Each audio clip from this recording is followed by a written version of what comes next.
Now, we begin our numerical analysis, and under there, we are going to look at iterative methods. So, an introduction, we are saying that many equations can only be solved graphically or by means of successive approximation to the roots, called iterative methods. So, sometimes you may not have what we call maybe analytical ways that involve maybe writing, maybe solving these equations, maybe by factorization, maybe by quadratic formula or any other formula. But you find you can either graph this equation or you can use successive approximation to the roots and then be able to solve this problem. I'm saying if you have a function, maybe f of x, like x cubed plus 2x squared plus 6x maybe minus 7, this equation could be having a number of roots, like 3. But then to get those roots, sometimes we may not be able to solve this maybe by factorization. But if we are able to graph this equation, then we can determine the roots, because you will have, let me say, maybe this equation can be like this, just as a demonstration. So if it is like this, you'll find that it is going to be having about 3 roots. So let me redo it properly. So if it is having like 3 roots, okay, let me assume it is touching this line here. So it is having 1 root here, 1 other root, and another one. So you have maybe x1, x2, x3. So sometimes you may not be able to actually even draw this curve. But if you are able to draw, then you can tell the roots, because the roots are going to be the values of x, where this function cuts the x-axis, and at those points the function is equal to 0. So that one will give the roots of that equation. But now other times we may use other methods of approximation, like iterative methods, and then be able to give approximations of these roots. So one of the methods is the Newton-Raphson method, the bisection method, and the algebraic method. So each successive approximation method relies on a reasonably good first estimate of the value of a root being made. So if you are to do, for example, Newton-Raphson method, you need to get a correct or a reasonably good first estimate of the root. Yeah, you cannot just assume any value. You must go through a number of steps, analyze the equation, and then get a good approximation that is going to give you a first estimate of the value of the root. Then through use of this method, you are able to get the correct root, and then that's what you will give as the root of the equation. So one way of determining this is to sketch a graph of the function, say y is equal to f of x, and determine the approximate values of roots from the points where the graph cuts the x-axis. So that one you can do if you are able to sketch the curve. The other way is using a functional notation method. This method uses the property that the value of the graph of f of x is equal to 0 changes sign for values of x just before and just after the value of a root. So let us take an example of this function. I will have f of x equal to x squared minus x minus 6. Okay? And we are told that one root of the equation, one root is x is equal to 3, meaning if I substitute it in here, I'm going to get f of x is equal to 0, meaning f of 3 should give us 0. Okay. Now, if it gives us 0, it is telling us if I move from, for example, F1, I go up to maybe F5, okay, I could have a change in sign. Okay, let me maybe bring it in here. If I have f of x is equal to that, substitute in, just pick a value that is before 3, okay?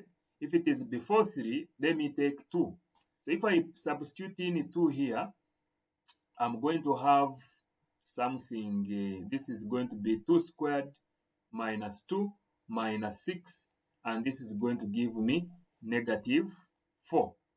Then, if I put in 4, x is equal to 4, then I will have 4 squared minus 4, and this is going to give us plus 6. It's giving us positive 6. So what does that mean? The functional notation method is helping us to estimate the position in which the root of this function is. If, for example, I have a function like this, obviously this is going to be the root of this function, and this is going to be the root of this function. But before here, before and after, so I pick a value of x. For example, if this was 1, I substitute in. I find that my f of x is negative. Then if I substitute in another value, for example, maybe 3, my f of x is a positive. So that means if it has changed from negative to positive, then there should be a 0 existing somewhere there. And that 0, which is f of x, that value corresponds to the root of that function. So that means I can, if this value was, for example, 1, if x was equal to 1, and here my x was equal to 3, then it means my root, the root of this equation is going to lie between 1 and 3. So that means I can just look at it and see if I substituted in 1, maybe it gave me, let me say negative, maybe 2. And if I substituted in 3, it gave me, for example, 7. So I see between negative 2 and 7, which one is more close to 0 than the other? I obviously see that negative 2 is more close to 0. What do I do? That means taking x is equal to 1 as my first approximation is going to be better than if I took x is equal to 3. So I'll start with x is equal to 1, and I'm going to use it in the Newton-Raphson method. And at the end of the day, I'll find that my value is more close to 1 than to 3. So that is how we use the function notation method to be able to determine the change in sign of a function so that we can tell or predict where the root of that function.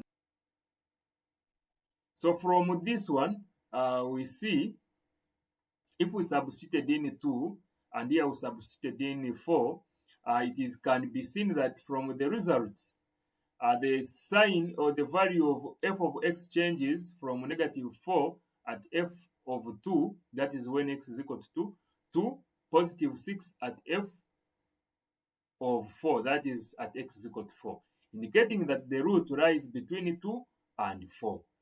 This is shown more clearly in this figure. So if we plotted we were able to plot this function, you can see we have 2 and 4. And between that, you can see the function is cutting the x-axis. And at that point where it cuts the x-axis, the value of the function is 0. Now, the value of x that makes the function 0 is what we are calling the root of that function. So we will see that if we take maybe the first approximation as 2, okay, as we go on doing iterations, iteration 1, iteration 2, iteration 3, we will see ourselves coming to the value of 3, because here, this is 3. you'll always find that the value that you're getting is coming close to 3. And as you move away, you still see that the value still converges to 3. So meaning that the root of your function is, the root of that function is 3. So now this is going to introduce us to Newton-Raphson method. This is the Newton-Raphson method. So the Newton-Raphson method is an iterative method for getting the roots of a function. So now, the Newton-Raphson method often just referred to as Newton's method may be stated as follows. If R1 is the approximate value of a real root of the equation f of x is equal to 0, then a closer approximation to the root R2 is given by, so the root R2 will be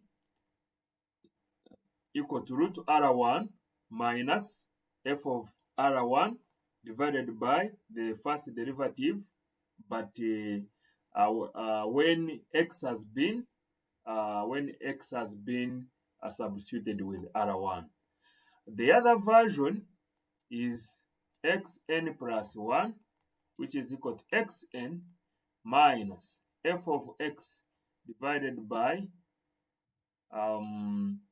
f prime, or the first derivative of f of x, but here we shall be substituting in xn. So that means it will take us a value of xn substituted in f of x, then also a value of xn, which is our first approximation, or the current approximation, which is also substituted in the first derivative of f of x. Then this one and that are the same. Here we are saying it is a root R2, which is equal to the first approximation of the root minus f of root R1 and divided by f prime, or the first derivative of x, but substituted with x is equal to R1, which is the first approximation of the root. So we are saying xn is the current approximation, xn plus 1 is the next approximation, fxn is the value of the function at xn, and f prime xn is the value of the derivative of the.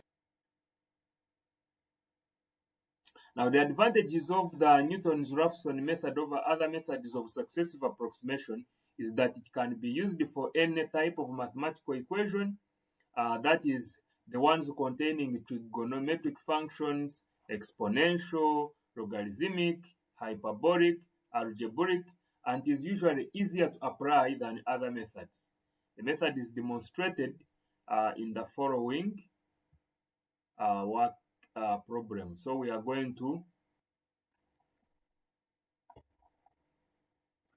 use the Newton's method to determine the positive root of the quadratic equation 5x squared, and correct to 3 significant figures.